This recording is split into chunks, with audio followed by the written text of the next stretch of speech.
Do you remember some of the elderly people in your life as you were growing up? I'm sure all of us do.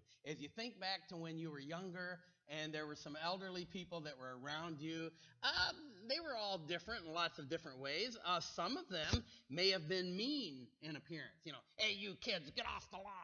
That kind of a thing. You might remember that. Some of them may have been a little stingy. I don't know, maybe they were afraid they wouldn't have enough resources to live out their life, and they're kind of grasping to everything. You might remember that. Some of them may have been loners. They would just rather be left alone, that sort of a thing. So usually as kids, we would leave them alone. But some of them were really sweet and really fun. Can you get a picture of some of those in your mind? Some of those people in your life that were kind of like that, and they seemed to break the mold of a lot of the older generations as we were seeing them as kids. And probably there were a lot more nice people that we realized, but there were certain ones that they just really kind of stuck with us. I got to thinking about that, and I listed a couple. I remember one was my Uncle Ronald Morgan. I remember him. My family, since we were a military family, we traveled all over, and we never really spent a lot of time around any of our families. But during the times we were back in Alabama, we would go up and visit my Uncle Ronald and my Aunt Euleen. He especially, my Uncle Ronald, was just one of the neatest guys. I really appreciated him. And he was one of these guys that, like, for instance, he liked to go fishing. And I remember they used to live in Florida, or they would go to Florida every so often, and we ate sea turtle. We had sea turtle steaks. And if you wonder what they're like, if you like pork steaks, they look just like pork steaks, with a lot of the fat marbled in through the muscle and so forth, and they're really good. We also ate dolphin. Now, before you get too grossed out, not bottlenose dolphin. It was Atlantic dolphin. It doesn't look at all like the dolphin you think of at SeaWorld or something like that. And different things like that. But I just remember him. I remember he had a dog. It was a kind of a yellow collie type of a dog. I want to say his name was Tiger, but I can't remember. But man, we just had fun. We'd go up there and visit him, and we just had a blast. And I just always had this good view of my Uncle Ron. Another was when I was a young person, I got saved in high school, and I got involved with Youth for Christ, and there was this elderly man that worked with the young people. And, a lot of people think if you're going to have youth workers, they need to be young people, right? Well, you young people do have a lot more energy than us old people do, that's for sure, to keep up with the kids. But this guy, I'm sure he was in his 80s. I mean, at least he looked like it to me as a teenager. And we kids just loved him. Now, granted, he wasn't running around and playing floor hockey with us and stuff like that, but we just loved him. He was just a nice guy, and he wasn't even one of the paid staff. He was just one of them that volunteered and was there working with the kids. He was just a nice guy. We liked him. And, of course, he helped in our growth just by being there and being one of the people who was helping out. And I could go on and on and on. I think of other people that I remember as elderly people that were just good guys or good ladies, that if we had time to share, I bet you we could spend the rest of our service talking about some of those people that we remember. Well, I want to share about a person from the Bible that meets that same idea. And you've got your bulletin, you probably can see it from here. His name is Barzillai. Now, am I pronouncing that right? Does that mean no? No, I'm not sure. No, am I pronouncing that right? We're going to see there's several names that are going to come up in this thing. And let me just say off the top right now that I actually went and tried looking up these names to see how to pronounce it. I always pronounce that guy's name Barzillai. Are any of you familiar? You've read this name in the past? Barzillai is how I pronounce it. But then I saw one of the pronunciation guides that said Barzillai. So I've been calling him Barzillai. Well, then it kind of bugged me, and I went and looked it up again. And if you look at 5 different Bible dictionaries, you're going to get 5 different Bible dictionary ways of pronouncing it. So don't worry if you're pronouncing it right or wrong, because they don't even know. So we'll just call it whatever. I'll probably call him Barzillai, and a couple other things as time goes on. But I want us to meet Barzillai. If you're in 2 Samuel chapter 17, we're going to start there. Now, he was an elderly fellow. He was about 80 years old at this point in time when we see this story. And just keep that in mind as we look at some of the things that he did. Well, let me give you some context of what's going on in 2 Samuel chapter 17 when we're going to meet him. This is that time in King David's life when he was on the run after he became king. Remember earlier he was on the run from King Saul? Well, now he became king, and he committed adultery with Bathsheba. And the prophet Nathan appeared, and the prophet Nathan laid out several consequences of his sin. Yes, he was forgiven, but this sin still has consequences, and so you're going to have some consequences. Well, one of them here is that his son Absalom is rebelling and trying to take over the kingdom.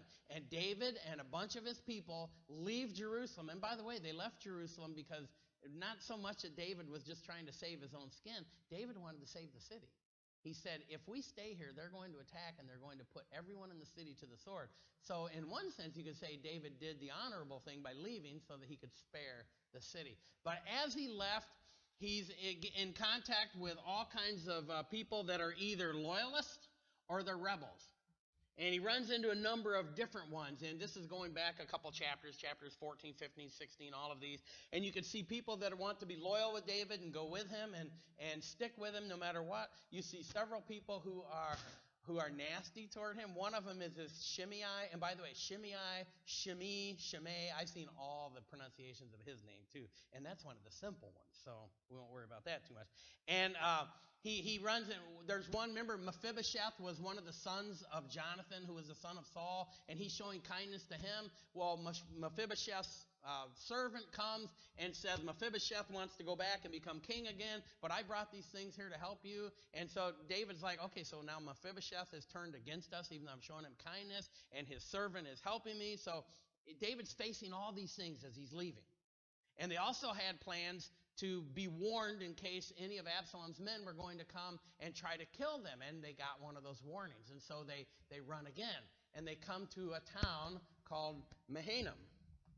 By the way, I looked up how to pronounce Mahanaim, and I found several different ways of doing that as well. So I am in 2 Samuel chapter 17, and I want to begin at verse 27.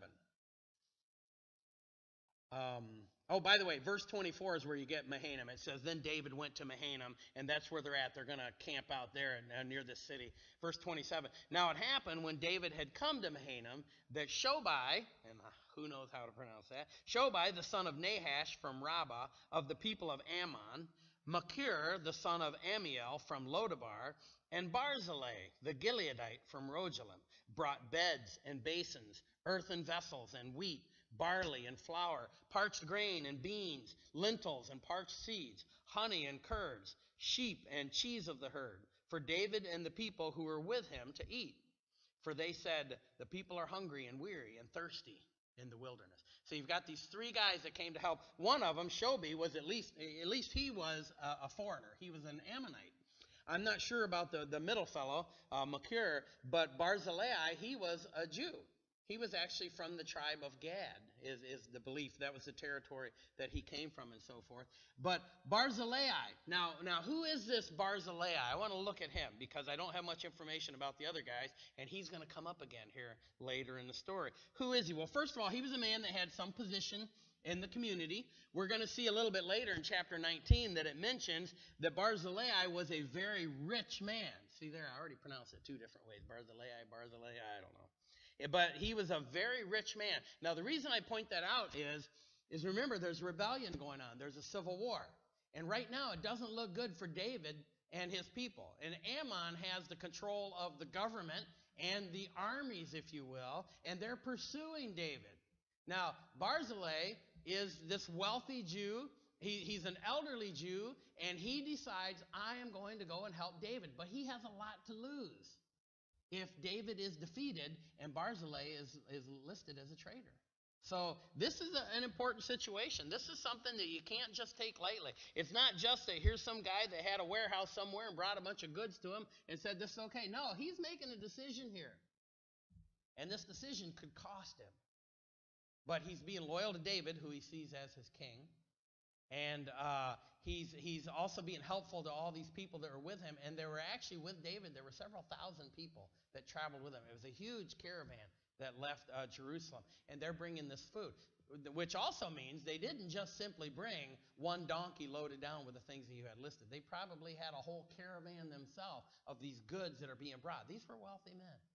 And they're coming to help David and all these people that are with him. They're bringing a huge amount of supplies and so forth. Well, that's what Barzillai did as far as his loyalty. He provided very practical help. He made his decision, I'm going to do it, and so he brought all these things. If you look at verse 28 and 29, you can see all the things that they did. They brought food, we know that, but don't forget they did some other things. They brought beds, so that the people could rest. I mean, they probably, how many blankets and stuff like that did they have to bring? I mean, we're talking about, they might have had 50 to 100 donkeys each of each one of these guys, or camels, or whatever they were using to bring all this stuff in. They had their own people that were helping them bring all this. They brought tons of stuff. They brought beds. They brought all this food. And in fact, one of the foods that as I was reading, I don't know why this caught my eye, but it says in verse 29 that they brought honey and curds, or maybe some of your translation says honey and milk. And apparently that's one of those drinks that everybody liked.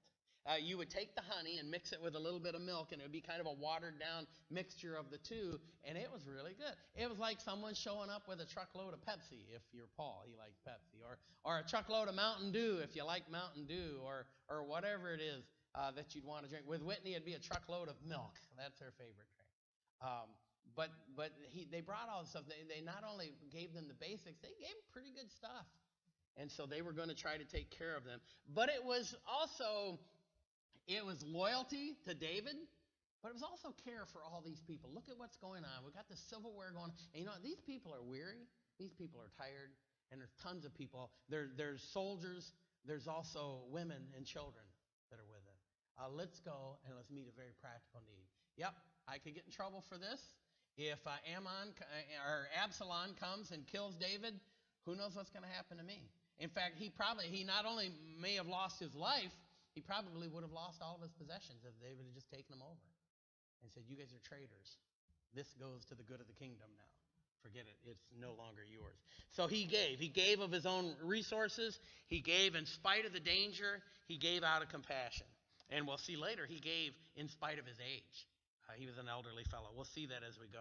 Now, as the story continues on, we're going to see that he had what I'm calling his courageous realism. And you're going to see in the parentheses there, toward old age.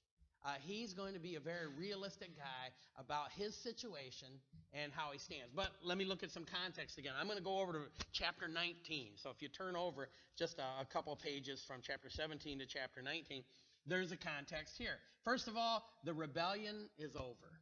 You need to know that between chapter 17 and chapter 19, Absalom was killed. And there's a whole story to that. We could go on for weeks and weeks and weeks about the story of how he was killed and how it's going to affect the government, and when David's going to be mad at one of his generals and promote another general, lots of stuff like that going on. But the rebellion's over. And now that it's over, David and all of this company that was with him, like I said, several thousand people, they left Mahanaim, and they're on their way back to Jerusalem. And right now, in chapter 19, they're at the place to where they're about to cross over the Jordan River. In fact, it says earlier in chapter 18 that they even brought a ferry. The Jordan was big enough and deep enough there that they brought a ferry over, and they're loading these people, and they're sending them across the river. But while they're doing all that, David is dealing with some of the remaining rebels. We've got this man Shimei, or Shimei, however you want to pronounce that.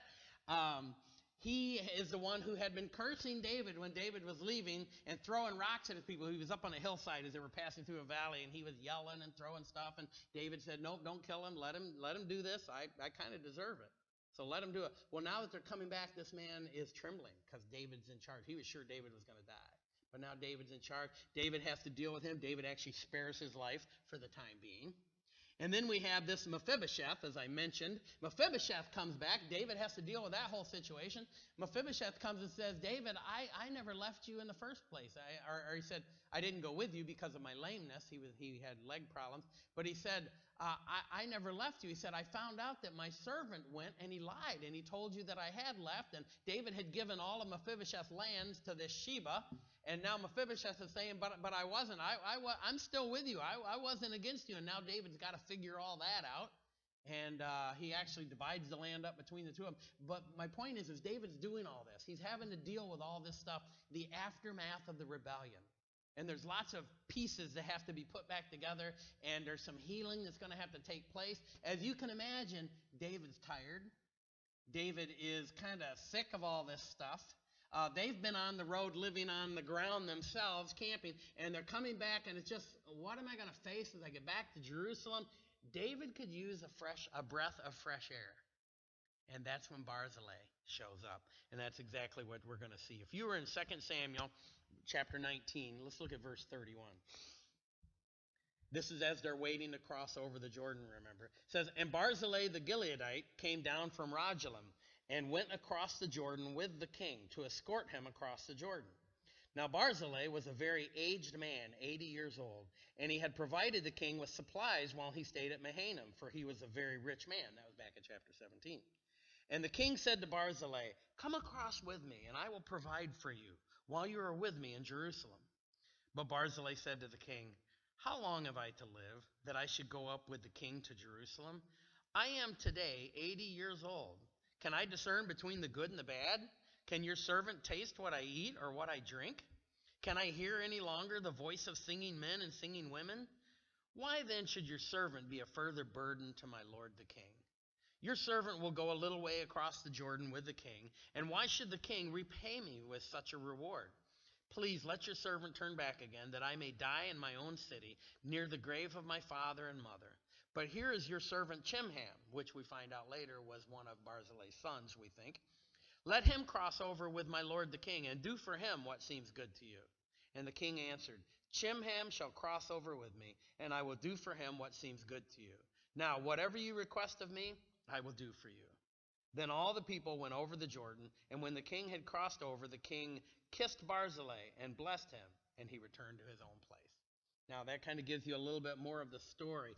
Barzillai is going to be this breath of fresh air for David. Finally, someone that he doesn't have to fix a problem with. Finally, someone that he's not going to have to dole out some sort of consequences to or something like that. But instead, what David does is he makes an offer to Barzillai. He offers to Barzillai a retirement plan. In fact, this is a royal retirement plan. I mean, just imagine, if you will, the President of the United States, if he was the one that you voted for and you would like this, and he offers, he says, look, why don't you come to Washington? Why don't you live with us? We've even got a bowling alley in the White House. Why don't you come? We'll let you bowl all you want, let you do whatever. We'll take care of you. We've got several kitchens that provide food for all the people that work there. We'll feed you every day. You'll have all your needs met. Now, that's a pretty good retirement plan, if you will. He could go there, he could get taken care of, all of these things would be settled for him, but instead, Barzillai says, you know what, thank you, but no thanks. I can't do this. He's going to face the fact that he says, you know what, I am elderly. I've not got too much longer to live. I don't know that this means he's going to die next week, but he understands I'm 80 years old. I'm already 10 years past the average of 70, as the Bible would say. Who knows how much longer I've got? But he said, don't let me go. He said, I would just be a burden to you. I don't want to do that. Instead, look at me. Look at my age. And we see that Barzillai gives us an example of someone who faces old age in a good way. He faces it with realism. And in this case, he faced it in a couple different ways. First of all, he faced his old age unashamedly. There's no false bravado. He's not acting like, yeah, I'm just as good as I always was as a younger guy. No, he doesn't do that. He doesn't ignore the facts. He doesn't ignore the idea that I'm 80, I don't have that much longer to go. No, he faces them instead. He's not running from the thought of death. In fact, he's going to talk about death. When you look at verse 35 and following, and he's talking about all the things that he can't do anymore. He says, can I discern between good and bad? In other words, is my thinking as good as it used to be? Am I as wise as I ever was? Can I taste what I eat or drink? I suppose with some people, their taste buds aren't as vibrant as they were when they were younger. Can I hear any longer the voice of the singing? And he's going through all these things. Does that remind you of any other passage in the Bible? Remember when we started this series, we looked at Ecclesiastes chapter 12, and that was exactly what Solomon was talking about in Ecclesiastes 12. He's saying the day is going to come when we're going to get old. The day is going to come when our eyes aren't going to work as good. The day is going to come when our teeth aren't going to work like they used to. The day is going to come when our arms and legs aren't going to be as strong as they used to. And he's just kind of looking at old age. Well, Barzillai was a realist, and he was looking at the fact that I'm getting older. And so, therefore, I'm not really a player anymore. in the way all of these things go out. I don't think I'm going to take you up on that offer. So he faces it unashamedly. He faces it gracefully. There's no hint of bitterness here. Instead of having regret, he seems to have some sort of anticipation about his death. Now, Barzillai was an Israelite. He was probably from the tribe of Gad. A couple different tribes had that territory. One was Gad, one was Reuben, but people that I read seem to think that he was from the tribe of Gad because of the particular city he came from. He probably was what we would consider an Old Testament believer. And so, as he's looking at death, he's not looking at it as the big enemy that I have to face, but rather he's looking at it with some anticipation. He doesn't appear to be afraid of death in this case. That's why we sang a couple of those songs today. When the roll is called up yonder, and so forth. We look forward to the idea of being in heaven. I don't think any of us actually look forward to death. I mean, what did someone say? When I die, I want to go in my sleep like my grandpa did, not kicking and screaming like the passengers in the car with him, you know. Yeah, I mean, we all want to go as painlessly and as seamlessly as possible, but he's doing it gracefully. He's anticipating death to some extent, and it kind of brought up a couple New Testament passages. Remember in Philippians chapter 1 where Paul said, "For me to die or to live is Christ." In other words, I can still serve Christ while I'm alive, but to die is gain. How much better it would be to die. And he goes on to talk about how much better it would be to be with God than to still be with the body. He's not suicidal. He's not going to kill himself. While I'm alive, I'm going to still serve Christ. But boy, oh boy, what about that time when I can actually leave this world and be with the Lord? In Revelation 21, where it's talking about heaven, it talks about the place where there'll be no more tears, no more death, no more dying. That's worth looking forward to. And apparently, Barzillai was looking forward to those things. So he was able to face his old age gracefully. He also faced it cheerfully. Several of the people that I read this week dealing with this particular passage about him always seem to come back to the idea that this guy just seems to be a charming fellow. He just seems to be one of those nice guys. He brought help. He was loyal. He was even kind of chipper about his own death, talking about those things. He just seemed to retain his charm. He was what we would call one of those neat old guys. He's one of those that we would have remembered from there. Someone actually said that his heart of love was deep and broad. Another I read said that even though he lost his color, he retained his scent of a rose. Something like that, as they're saying. Isn't that interesting? And that was Barzillai for that. But I think he was a realist. I think his eyes were wide open. He didn't let the fact that he was elderly like this destroy him, knock him down. He was willing to still continue doing what he was doing, and yet didn't feel like he had to go to Jerusalem with David and live a royal life. That wasn't what he was about. He was facing his old age in a good way. Now, there's some points that we can ponder about him. He displayed what we would call courageous selflessness. He was putting others ahead of himself. Yes, he was putting King David ahead of himself, but all the people that were with King David, he put ahead of himself. Even his son Chimham, who he offered to go to David and receive the reward that David was talking about, he put ahead of himself. Just ponder a couple of these things. First of all, he didn't want to be a burden to others. In this case, he specifically didn't want to be a burden to David. As he said that in verse 35, why should I go? I'm just going to be a burden. You're just going to have to take care of this old man. Now, you need to take that in the relative sense, because he does say, let me go back and die with my family. And so, of course, his family was going to have to care for him. So it wasn't that he was saying, I don't want anyone to be burdened with me. He understands that his kids, his grandkids, and other relatives were going to have to care for him, and that's what he's going to go back and do. The key here is that he didn't feel he deserved any special treatment. He could have gone with David. How much better would that have been?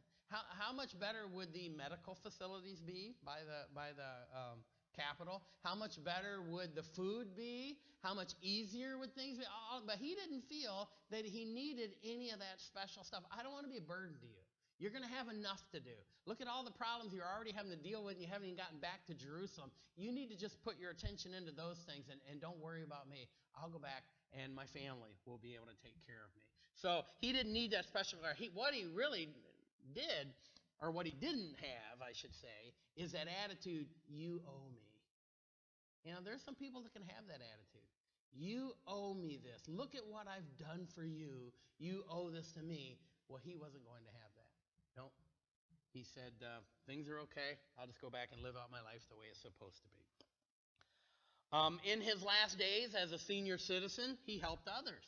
I mean, look at some of the things that he did. We already know about the supplies that he brought for David and that whole company, and it would have been a ton of stuff, not just a little bit of stuff. He brought all the supplies across. Now he's showing up, helping David, escorting them across the river. It's his part of the world. It's his area. He kind of knew it. He thought, well, maybe somehow, some way, we can be an encouragement to them, or maybe we can help them even decide where the best place to cross is, something like that. But he was offering help, even though he was an aged person. He even was offering help when it comes to his son, Chimham, and we're going to get into that in just a little bit. My point here is that he didn't have retirement in view. I guess you could say he probably was retired. He probably didn't do all the work if he owned a farm, which a lot of people think he probably did. He probably didn't do a lot of that work there. In that sense, he was retired, but he didn't check out on life. He was still doing stuff. He was still involved. He wasn't turning things over to the younger generation and let them run it all. I'm headed to Florida, or in this case, I don't know, where do you say? I'm headed to Egypt. They're down south. Something like that. And I'm not saying it's bad if you ever get a chance to go away for the winter. That's not what I'm getting at. But the point is, he was still serving, still finding ways to be involved, still finding ways to do things that he could do. You know, things that if he had the resources to do it, he would offer the resources. If he had the energy to do it, he'd offer the energy. He was doing those things. And frankly, that's one of the problems in America, I think, is a lot of times when we get older, we want to just check out on life. And if we can just leave it all up to them, and I'm going to go and just enjoy myself, then good. Let them take care of it.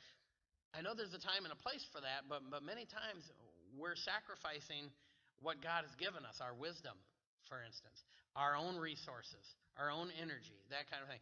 I've probably shared this before, but I remember in New York when our church had a particular issue going on, and the leadership was wrestling with it, and they were trying to fix it, and I can't even remember what the issue was now. But I remember as we were making some progress, all of a sudden, all the snowbirds left. And there were a bunch of the men who were leadership on this thing. And it was a critical issue for the church at that time. And they all left, and everything just kind of stopped. And I remember talking to my pastor about it, and I was kind of sympathetic to all of them. I said, well, I understand, they need to get where the weather's better for them. And my pastor made an interesting thing. He said, you know what, though? He said, this is an issue that needs to be cared for. He said, it'd be nice if a couple of them had thought, you know what, it's not time for me to leave yet. I'm still exercising my leadership abilities. I'm still exercising some of the things that I can do. Maybe I need to put off this trip for another month or so. And I understand that. You might think, well, maybe the pastor's being selfish for this thing. But I think he's on to something. And apparently Barzillai was in that same situation. He wasn't going to just say, you know what, I'm too old. If David gets found out, Absalom, this could ruin everything for me. Just forget it. I'm just staying out of it. No. He said, you know what, I'm getting involved. And I'm going to be involved. I'm going to do these things. So he did. And so bless those who realize that they still have much to offer and therefore are willing to offer it. And that's what Barzillai did. Another thing about him was he gave to others what he could have saved for himself. Think about that. First of all, he gave all these abundant supplies. Well, these supplies came from his own goods. He apparently was a farmer or something like that where they raised a lot of these things. Raisins, honey, the herd that gave the milk and all of that stuff. And he could have stored all this up and said, you know what, I don't know how much longer I'm going to live. I got to save these resources so that I can make sure I've got enough. But that's not what he did. Instead, he saw this large group out here that was having difficulty, and he said, they need some help. Let's get them some help. And that's what he did. Now, I don't know how much he still had back there. It's possible he had so much back there he could afford to give up a lot. But aren't there some people who are hoarders? They have way more than enough and still don't want to give up. I remember I used to like to read through the Guinness Book of World Records, and there was one world record that said the stingiest woman who ever lived. And it was a black and white photo of this lady. She looked like an old... maybe I shouldn't describe it too much, but it was like back in the 1800s. And it said at the time she was one of the wealthiest women alive. She was worth, I think they said her worth ended up being like $90 million. And back then, that was like $90 billion today. She had a huge, huge wealth from whatever business her family had been involved in. Well, one of her sons died because she was fighting the government to get the government to pay for his health care. She wouldn't use her own resources to pay for her health care. Instead, she felt it was the government's responsibility to do it, and she allowed him to waste away and die because she's trying to get the government to pay for it. Some people can be that way. But Barzillai wasn't one of them. He was willing to share, willing to give, willing to help. He gave of his abundant loyalty. Again, what if Absalom had won? Well, it didn't matter to him. He decided this is what he was doing. He gave what could have been his by offering to let Chimham get the blessings that David was offering. I find it interesting that he didn't just turn down David's offer cold. He said, no, it's not for me, but if you really want to do something for my family, how about my son? Take him with you and bless him. By the way, if you follow the line, there's a study you can do as you follow through some of these names. It looks like Chimham was, in fact, blessed. When David was dying, he told to King Solomon, he said, I want you to remember the family of Barzillai. They were there for me. I want you to be there for them. Bless them. When you go farther, you see, I think it's in, I can't remember. I didn't write this particular one down. But there was a family of priests that married, one of those priests married one of Barzillai's daughters, and then they actually took on Barzillai's names, and as a family of priests, they served under Barzillai's name. So they were honoring them there. But Chimham, it appears that David gave him some of his own possessions, because we find Chimham later on in the book of Jeremiah. It mentions that Chimham had an inn near Bethlehem. Now, stop and think about that for a minute. Does that ring any bells? Right? He had an inn near Bethlehem. And one of the commentators I read pointed out the fact that in these ancient Near Eastern times, there wasn't a lot of movement of businesses and stuff. And a lot of times if someone started a business, that business stayed there for hundreds of years and was operated by successive family members and so forth. He said, if that's the case, what do you suppose this could be the inn that even though they didn't have room for Mary and Joseph, they had a stable out back and that the Savior could be born in? I don't know. Who could prove one thing or another? But that is kind of interesting to think about. My point in all this, though, is that he provided for his family, provided for his son Chimham by passing that on and letting David care for him rather than just simply saying, yeah, come and care for me. Now, Barzillai was a senior who served. He was a senior that could have just rested and said, I've had enough, I've done enough, but instead he was willing to keep serving. Consider these things. He didn't let old age stop him. He still got the group together and he went with them as they delivered these supplies. He didn't let old age stop him. He didn't let old age paralyze his thought process. He still was able to think through being loyal to David. He was still able to think through his old age even and be cheerful about it. He didn't let old age make him bitter. He didn't let old age dim his generosity. He was willing to serve with the things that he had, whatever that might be. Yeah, there were some things probably he couldn't do, but if it was something he could do, if it's something he had resources for, apparently he was willing to do it. We need to make him our example. We need to understand we've all still got much to offer. One of the biggest dangers we need to protect against in our church as we get older is we need to make sure we don't check out. We can still accomplish a lot.